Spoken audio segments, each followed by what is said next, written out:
Informasi lainnya, saudara, DPO narkoba jenis sabu akhirnya ditangkap Satreskrim Polresta Banda Aceh. Pelaku mengirim barang dengan menggunakan jasa pengiriman melalui Bandara Internasional Sultan Iskandar Muda pada Juni lalu.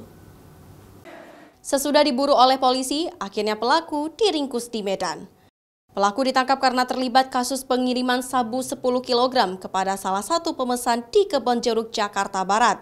Dalam melancarkan aksinya, pelaku sengaja menggunakan jasa pengiriman barang.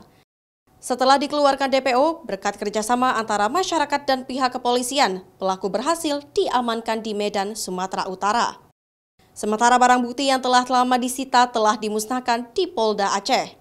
Modusnya, sebelum mengirimkan sabu, pelaku mengirimkan kopi untuk melihat apakah diperiksa oleh jasa pengiriman atau tidak.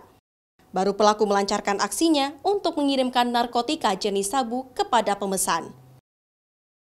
Bahwa kita melaksanakan presiden di sini dalam rangka menyampaikan kepada rekan-rekan untuk disampaikan kepada masyarakat bahwa DPO yang dulu kami publikasikan, alhamdulillah berkat dari informasi masyarakat sudah bisa kami tangkap dan yang bersangkutan harus mempertanggungjawabkan terkait dengan penyalahgunaan narkoba.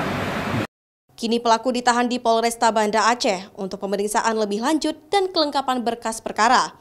Pelaku dijerat dengan pasal tentang narkotika dan diancam hukuman mati. Syahril, Kompas TV, Banda Aceh.